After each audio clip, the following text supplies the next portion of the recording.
Hey everybody, what's going on? Eric here, and let's get back on track of things, shall we?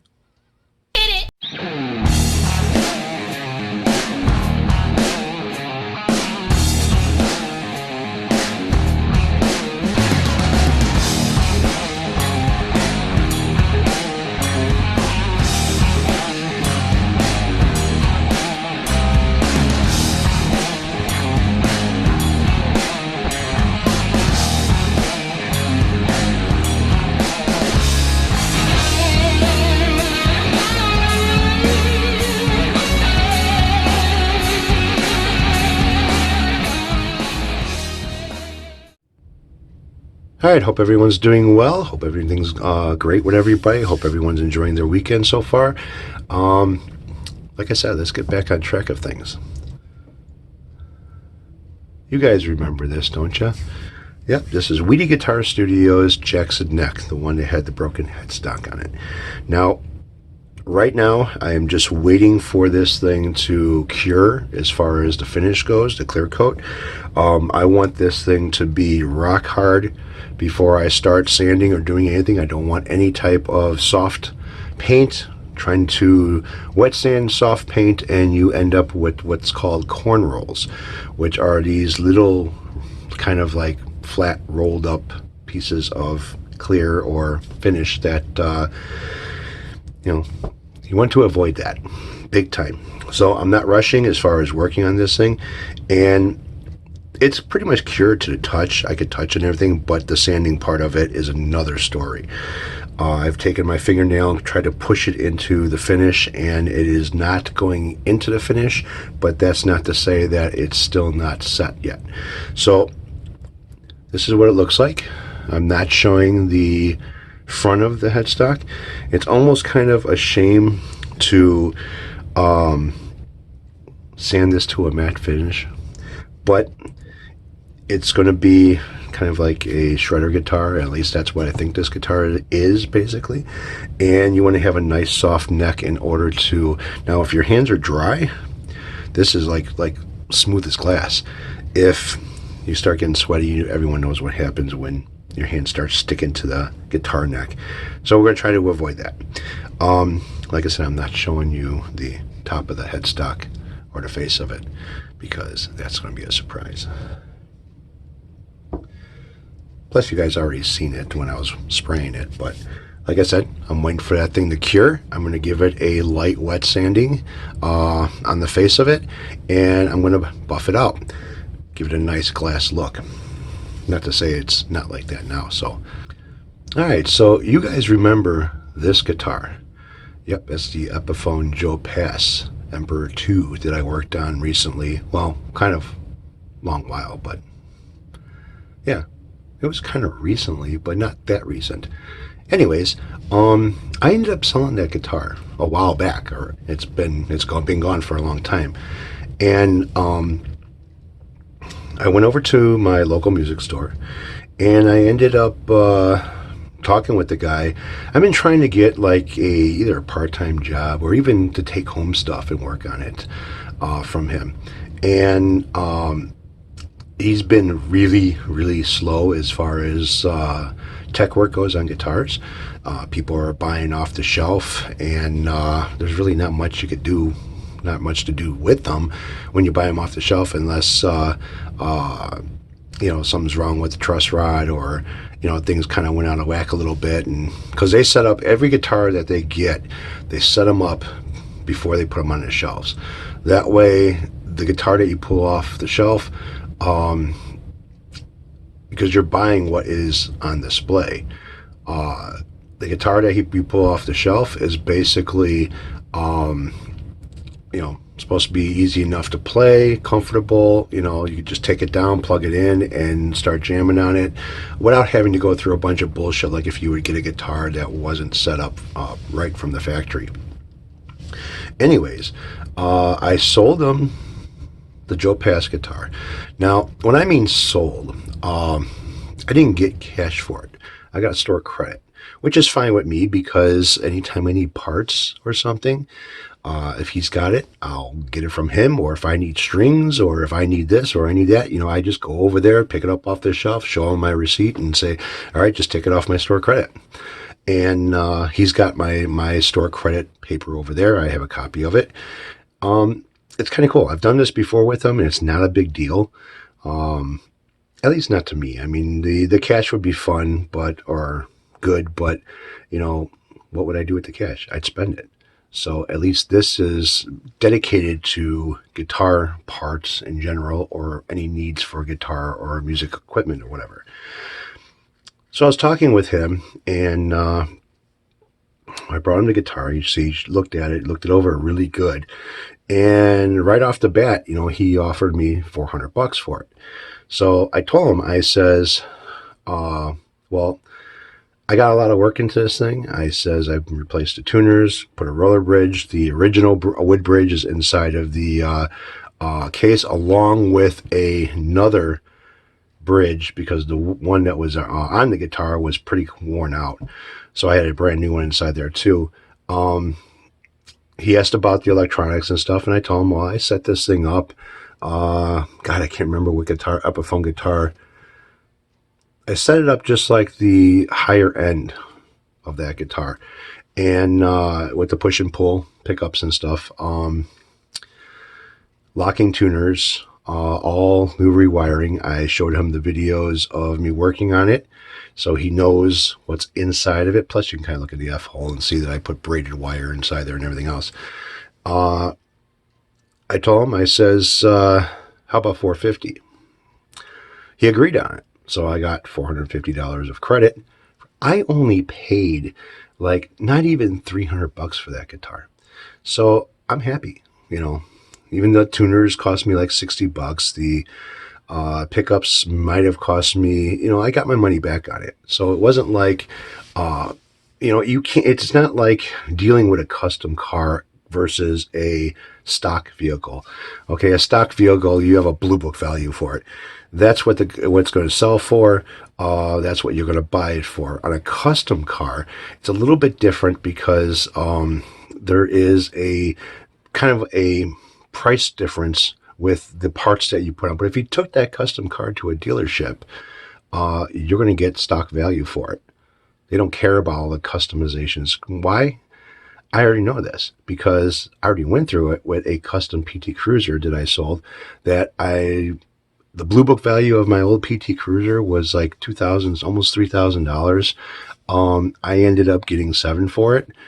Why? Because I argued with the guy with all the electronics I put into it and everything else. The engine work, the paint job was all custom and everything else.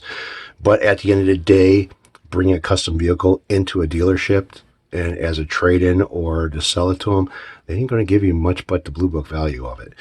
But anyways, I have got a little unbagging to do here as well. And here she is. So I've been talking with the guy over at the music store for kind of like maybe getting a job over there, part-time or something.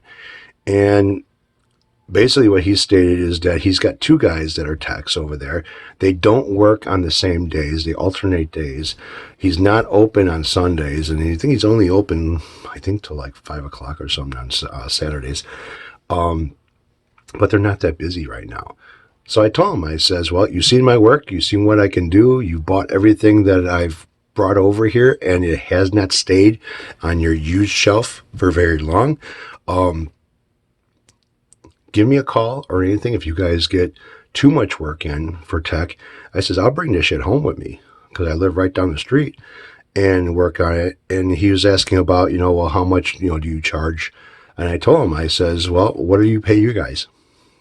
I says, you can, depending on what you give him, give them, you can cut me a certain percent off of that or whatever. I says, I don't care. I says, I just want to have the work and do shit.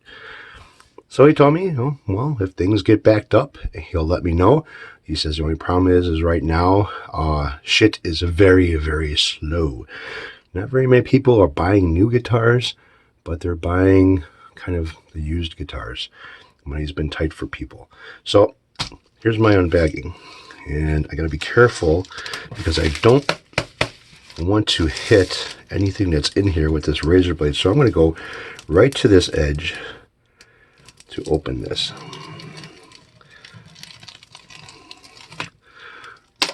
So what I got inside of here is a lot of stuff. A lot of stuff. Alright, so I become friends with the guy over at if you want your phone added, just call me. Okay. Ha ha ha, he did it. Oh my god. Holy shit. What I've been wanting to do is basically kind of advertise on the back of my vehicle that I work on guitars. Okay. So I ended up getting a hold of him. I said I wanted a whole list of guitar logos. I want a whole list of guitar logos that are a little bit bigger than the ones that are on the headstock. So, oh wow, he gave me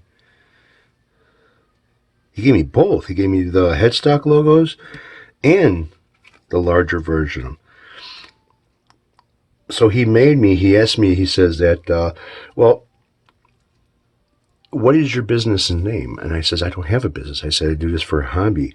So he says, well, I'll come up with something and stick it in. So he's got Eric C's Guitar Luthier. That's pretty cool. I like that. I like that a lot. So what do we have here? Well, I have an ESP sticker, a couple of Gibsons, actually a few Gibsons. Okay, these are smaller ones. Got them in red as well. And I've got a bunch of these guys here too. Let's see here, I gotta do this without, see, there's air packed into these things. That's kind of nice. Do this without interrupting or messing up the other logos. Now I got bumper stickers, okay? And I got bumper stickers from Fender. I got bumper stickers from Gibson. I got bumper stickers from, but they're bumper stickers. They're not just writing and cut out and stuff like these are. And I kind of wanted just to have, logos, writing of all the guitar stuff. So he gave me an Epiphone in red, and I got an Epiphone in gold. This is more of the headstock logo. Let's see what he's got here. So I'm going to try to advertise myself a little bit around here. I don't know if I should put my phone number on my car or not, but because we don't have very many music stores around here. There's very, very few. Alright, so I got a couple of small ESPs. Got some Jacksons in different color. Oh, I got a Charvel too. Cool. There's another Jackson. I think that one is okay. I think that this one is smaller and that one's just a little bit bigger. And I got some Kramer stickers. And I have some Fender stuff inside of my drawer. But this is really cool of him to do this. I didn't get charged for this. This is okay. When I say he, this is through Diamond Cut. Oh boy, sorry, I can't remember his name. Diamond Cut Graphics. Okay, this is the same one that I got the third sticker for the Jackson headstock, which is one of these, and it worked out fucking great. Oh my god, did it work out really nice. So yeah, this is very cool of him. Like I said, I want to put this on my back window of my car, advertise, brand names of guitars. Yeah, this is nice. Now, I don't really consider myself a luthier, but because I don't build guitars really, but I guess luthier can be, repairing and everything else too. That's fine, not a big deal. But this is fucking awesome. So yeah, I think it was like $60 for all these stickers through him. And like I said, these things are so friggin' thin, you barely feel them when you put your finger over them. So putting these on a bare headstock, putting a few, well, maybe a little more than a few coats of clear on top of it, and depending on how you know how to spray clear, you want to hit the side where the logo isn't first. So you build up that side a little bit and then start hitting the whole thing, and it'll drown these guys to where they're into clear, not bumping up through to clear. And you'll be able to wet sand, polish, and be done with it. So this is awesome. All right, guys. Thanks a lot for watching. Take it easy. Have a great one. Hope the rest of your weekend is awesome. And enjoy, man. And girls. Or ladies. Sorry.